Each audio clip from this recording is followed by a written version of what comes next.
You're standing in a river gorge in what is now northern Kenya, roughly 1.79 million years ago, and you are extremely hungry.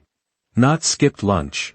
Hungry in a way that modern humans have basically never experienced, because you have no pot, no pan, no bowl, no fire yet in your hand, and no Postmates driver about to text you, "I'm outside."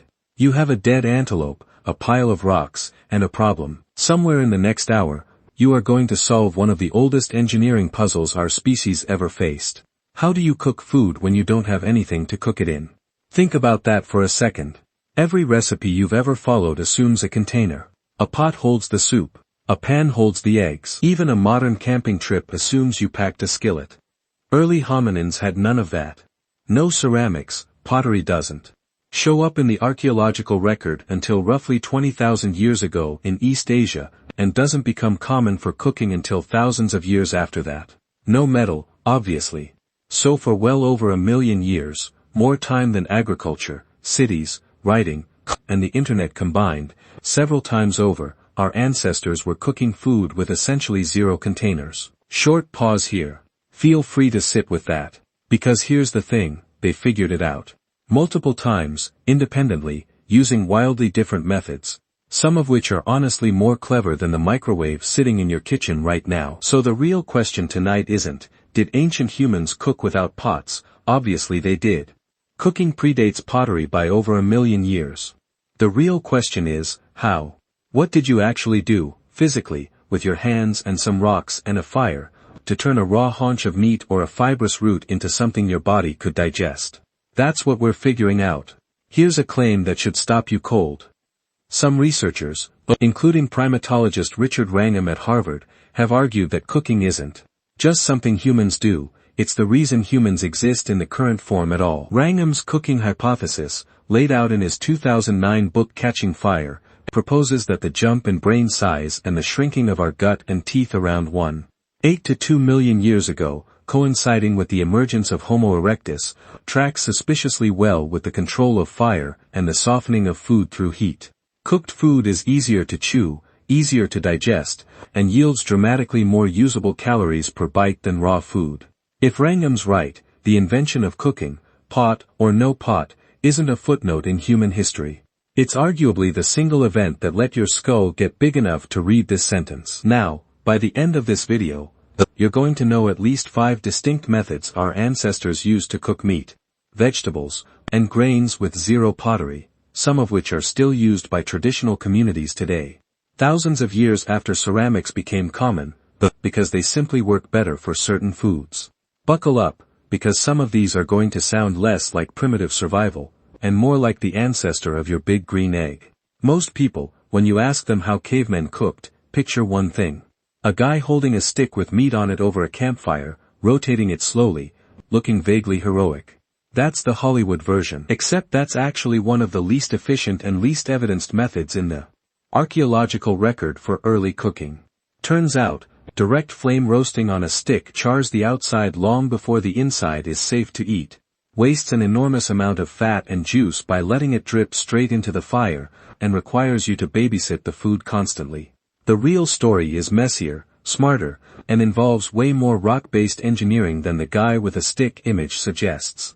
Early cooking wasn't about exposing food to flame, it was about controlling and storing heat, and that's a fundamentally different, much more interesting problem. So let's get into the actual methods, because this is where it gets good. Case study number 1, pit roasting, and specifically the earthen oven, sometimes called an underground oven, by archaeologists. At a site called Ohalo II, on the shore of the Sea of Galilee in modern Israel, dated to roughly 23,000 years ago, researchers led by Ehud Weiss and Danny Nadel, found charred remains of wild barley and other grains alongside evidence of hearths and heated stones.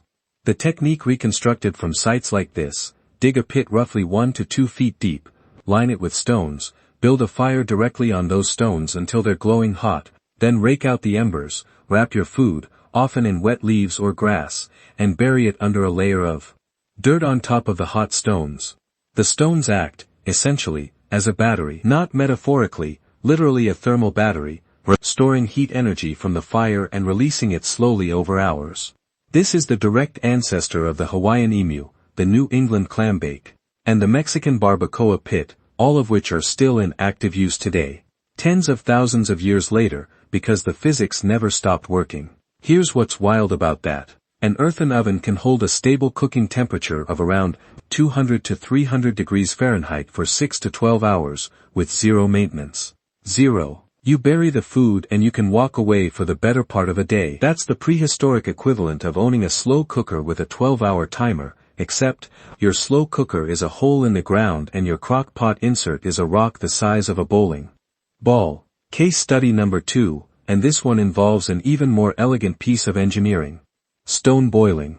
Because remember, no pots. But what if you didn't need a pot to hold water over fire, because you could bring heat to the water instead? At sites across North America, and documented ethnographically among groups like the Nez, the Pers and various Plains nations well into the historic period, people dug a pit, lined it with a hide or a tightly woven, watertight basket, filled it with water, and then dropped fire-heated stones directly into the liquid. The rocks, sometimes heated past 500 degrees Fahrenheit in the fire, would hiss and steam as they hit the water, and you'd keep swapping in fresh hot stones and now pulling out cooled ones until the water reached a rolling boil, hot enough to cook meat, roots, or even to render fat and make broth. Let that sink in for a second. They were boiling liquid in a bag made of animal skin, over an open flame, without the bag melting or burning, because the water itself kept the hide below its combustion point. That's not a lucky accident. That's applied thermodynamics, worked out by trial and error, tens of thousands of years before anyone had the word thermodynamics. Theory number 1 on why stone boiling spread so widely. It let people cook foods that roasting ruins, starchy tubers, bone marrow extraction, rendering fat from bones into a calorie-dense liquid. Theory number 2, it was likely one of the only ways to safely process foods with anti-nutrients or toxins that needed sustained moist heat to neutralize, like certain wild legumes and acorns loaded with tannins. Either way, stone boiling shows up independently on nearly every inhabited continent, which tells you it wasn't a one-off invention. It was a solution so good that different groups, that thousands of miles and thousands of years apart, kept reinventing it.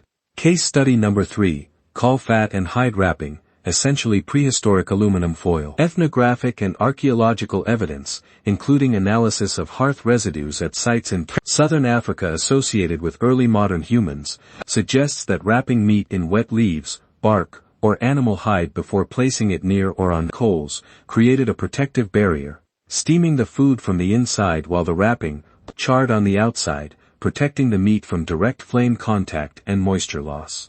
Sound familiar? It should. It's the exact same principle behind wrapping a fish in banana leaves before grilling it, or wrapping a potato in foil before tossing it on the barbecue. You've probably done a version of this technique on a random Tuesday cookout and had zero idea. You were replicating a method that's at minimum tens of thousands of years old. Case study number 4, and this is one of the more surprising ones. Hot rock griddle cooking.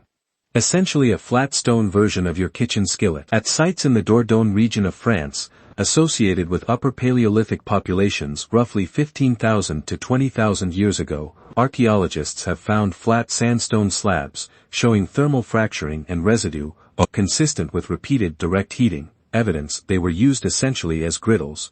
Heated in or near the fire, then used to sear meat, cook eggs, or toast ground plant material into something resembling a flatbread. A team analyzing residues at sites in the region has suggested that ground grass seeds were sometimes mixed with water into a paste and cooked on these heated stones, which, if the interpretation holds up, means Ice Age humans in France were making something functionally close to a pancake. Not metaphorically. Structurally, a flattened, cooked starch product cooked on a heated flat surface is a pancake, whether or not anyone was calling it that.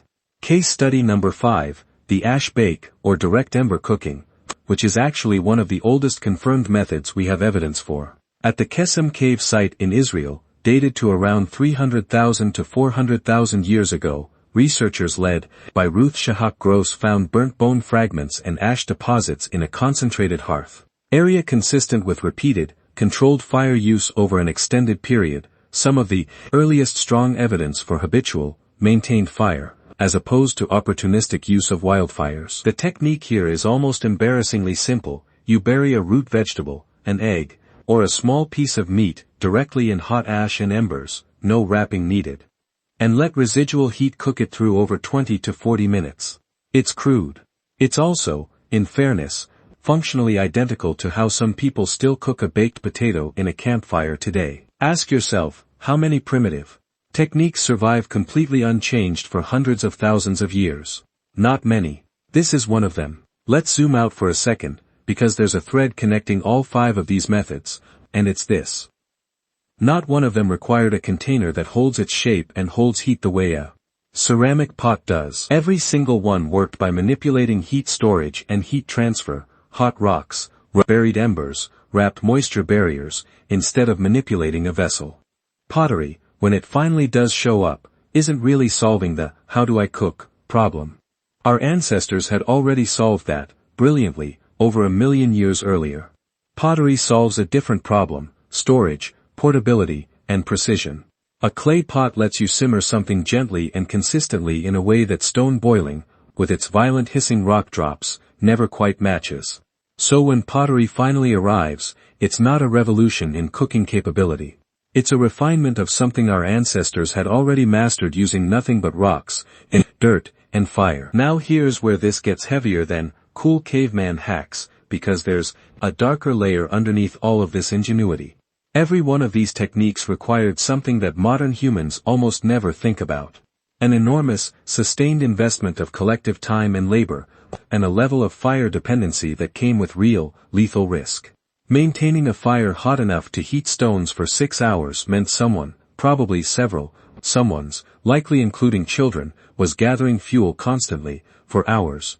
Sometimes in dangerous or exposed terrain. Groups that lost the ability to make or maintain fire, whether through migration into new environments, seasonal fuel scarcity, or the simple bad luck of a died-out ember with no way to relight it, faced a genuine survival crisis. There's actually a contested but fascinating body of research, including work by anthropologist Tim Denham, and others on isolated populations like pre-colonial Tasmania, suggesting some human groups may have periodically lost fire-making technology entirely and had to reacquire it through contact with neighboring groups or reinvent it from scratch.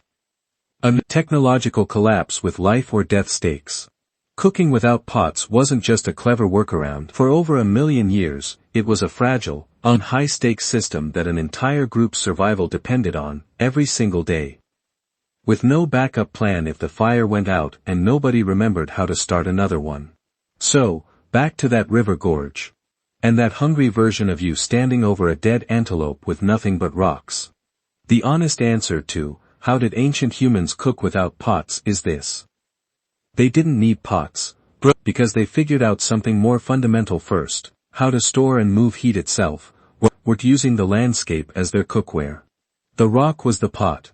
The pit was the oven. The hide bag was the saucepan. And the next time you're standing at your stove, sliding a pan onto a burner without a second thought, remember that you're doing a stripped-down, container-based version of a puzzle your ancestors spent over 1,000,000 years solving with nothing but stone, dirt, water, and fire. What would you have figured out first, if you were standing in that gorge with an empty stomach and no pot in sight? Let me know in the comments.